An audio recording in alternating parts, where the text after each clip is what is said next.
The start is the key to success in drag racing, many will tell you. And they're off. Bernstein in the far side. Takes and Harris's car explodes. His windshield is broken. His supercharger went off. Bernstein goes on to win. A tough break for the Pennsylvanian. Let's have another look. Here he comes down the line. There's the flame. The supercharger goes way up. These cars are built for safety, and so is the gear the drivers wear. Conan's machine, the pacemaker, as they wait for the signal to fly. Up go the noses and down the track they go. It's a close race with Ivanov slightly ahead of Bonin, and Ivanov wins it at 234.98 miles an hour, but Bonin's car is not slowing down. The parachute hasn't opened, and he's headed for the fence. He's going towards Riverside. He's still moving through the snake fence and up against the outside fence. Bonin, here's okay, comes out of the car. A lucky man. And off they go, and Posey takes a quick lead, but bobbles, and Bernstein gets sideways, swerves, hits the fence, tears the right side off his car. Posey slows way down, and Bernstein crosses the line first. What a dramatic day of drag racing we're having here, Pomona. It's unbelievable. Something happens in almost every round. Many exciting incidents have taken place. Here, on the right, Billy Meyer, one of the nation's top 20 car drivers, had his trouble. His car exploded. Parts went every which way. But the youngster, only 25 years old, who's been dragging 10 years, got out, fixed his car, and came back to race later. Then Brian Raines had his problems as his engine exploded, sending parts flying every which way. And then Howard Hayden, a dramatic explosion, escaped injury when his top fueler had trouble. So it's been expensive for those who have had to make repairs, and when the two yellow lights light below that, the fuse will be lit. One in, the other, and they're off. Up, and Colson has trouble. He crosses the line, and Posey takes it down to win at 6.258 seconds. A tough break, but he'll take it any way he can get it. His speed, 238.72 miles an hour. And off they go, and Coletta gets the jump, but he swivels sideways. And it's Shirley! Shirley Muldowney wins it! Her first victory in over 2 years. She takes it at 5.940. Look at the glee, 247.25 miles an hour. Another straight pass under 6 seconds. We'll be talking more about the starting system a bit later in the program. And they're off. Graham smokes his tires. Allen streaks down the strip. They're side by side. But Allen moves ahead to win and go to the finals for the 5th straight year here at Raceway Park. They come to the line and wait now for the signal to go. And they're off, and Kalita smokes his tires. And it looks as though his engine's giving trouble. But LaHaye shoots across the line, winning in 6.062 seconds, 231.95 miles an hour. Inching up, Antonio from New Jersey, they're off. It's close. Very close. Side by side. But it's Clinton going to the finals again. He uses his parachute to get slowed down. Iaconio can almost coast home to Totowa. Let's see what's going to happen. There's a battle of nerves now as they're psyching one another up. The starter is going over to say something to them. He wants them to come to the line. The chips are really down. $5,000 plus accessory money to the winner. This off they go. Clinton's car veers. Shepard's as straight as an arrow. It's close, but Shepard wins by a scant margin. And the huge crowd that lines both sides of this drag strip here, along with Shepard's crew, are ecstatic over the victory. Shepard's time, 8.545 seconds, 158 miles an hour. His ears bombarded by the sounds through days of drag racing here is Buster Couch, and he's the man that will send them on their way. When those lights go, and they're off. That's close, but Meyer's car is falling behind. He's obviously in trouble. And Don Pradum scoots through to win and score his 30th national event victory. 11th annual Summer Nationals here in Englishtown. And they're off. It's close. Side by side they go. But it's LaHaye in the far lane scoring the victory. 5.953 seconds for the quarter mile, and his son is going just crazy. 235 miles an hour for LaHaye and scoring his first ever national race victory. As they enter the staging area. Uh-oh, Hawley's backing up, Sam. Well, Chris, what I think happened when he did his burnout a moment ago, Hawley didn't get the traction he wanted, and his crew chief motioned him to move slightly to the side. He's moved about a yard to his left there. Well, this is going to upset Beetle because these engines are heating up. There's no radiators, no water, no cooling system. It could be a costly delay for Raymond Beetle. Well, exactly. These cars can... Oh, look at that. Beetle is backing up. He's pulling a maneuver of his own. So we have a heavy psychological implications here before the start. I would say that the temper has gone up in the blue car. I really would.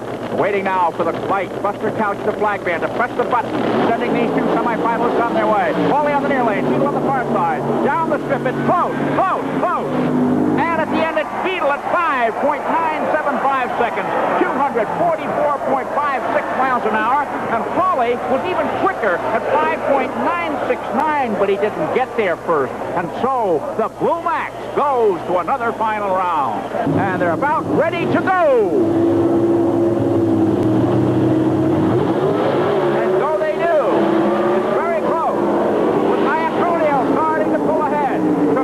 Horsepower puts Antonio over the line. 7.835 seconds, 174.08 miles an hour. And the new rules have made Postlock an extremely fast category.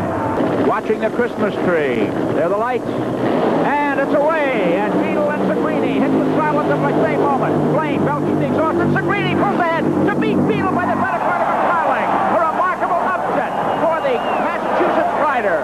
And his crew is extremely happy. His speed, 238.09 miles an hour, 6.262 seconds in beating the man from Dallas. Shirley, twice the world champion. Dick LaHaye, only one victory in 20 years of competition. Chris Shirley is also an expert shot with a pistol. She's in her early 40s, and you know, in spite of her age, she is known for her fast reflexes, her fast start off of the line. Oh, there's his son, John. Oh, the engine stopped. The car stalled. Oh. Unbelievable. Oh, this puts her out of the race, Sam. The rules say that once an engine stalls after the burnout, it may not be restarted. Its rule is hardly ever implemented. It's a tough break for Shirley Muldowney, and here comes Dick LaHaye. And for him to win the Top Fuel final honor, all he has to do is lope down the strip. What an incredible development for her. As you said, Chris, this is something that almost never happens. We haven't seen it at any time during this meet. Here's LaHaye. As you said, Chris, all he has to do is drive slowly down there, but he chooses to make quite a charge and almost has some trouble there. He gets it straightened out, gets through the light, but it wasn't an exceptionally fast run. It was 6.119 seconds, which isn't exceptional, on top speed at the end of 231 miles an hour. Murph Littlefield in the funny car takes off from the starting line. His car gets out of control, hits the guardrail. His body flips off. A fire. Luckily, he's unharmed. And was number 2 qualifier. He seemed a cinch to arrive in the finals, but on this day, it just was not meant to be. After giving us an exhibition in driving, he wins the race. But his parachute fails to open. He crashed at over 150 miles an hour. And this is what he wound up with. A mutilated Blue Max. Out of the drag race for the rest of the day. Don the Snake Prudhomme has been having his problems of late. They continued in Pomona. His car stalled before he even got to the starting line. The upsets and the unexpected continued as 1982-83 world champion funny car driver Frank Hawley in his Chi-Town Hustler lost control from the starting line. His car went across the center line, automatically disqualifying him from the race. With some great driving, he avoided a crash. He goes against Tom Oswald. Texas against New Jersey. We'll see what happens. They get ready. And it's a good, clean start. Lee Shepard has the lead in the beginning. And it looks like he's going to beat Frank Iaconio if he holds on, and he does. Oh, what a close race. Lee Shepard starts his winning ways in 1984 the same way left off in 83. Gross for his second time in the finals. As they line up, there they go. Al Segrini gets the jump on Tim Gross right from the start, and looks like he's in a ball of fire. His blower's gone already. He's won the race in 5.96, but look at his car bounce around, completely out of control.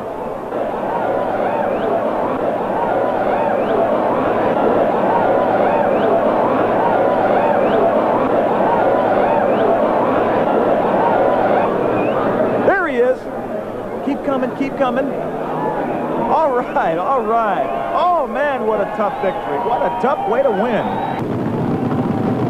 He last won his NHRA race by defeating Joey Amato. They're off. And it's awfully close. I really can't tell who's going to win this race. It looks like Ormsby has won, and I think he has. 5.66 seconds against 5.67 seconds for Joey Amato. Oh, what a close race.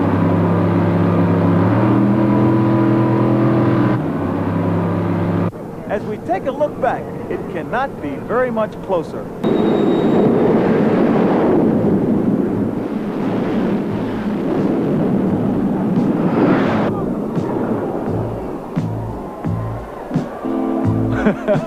I'll bet you that guy's glad the day's over.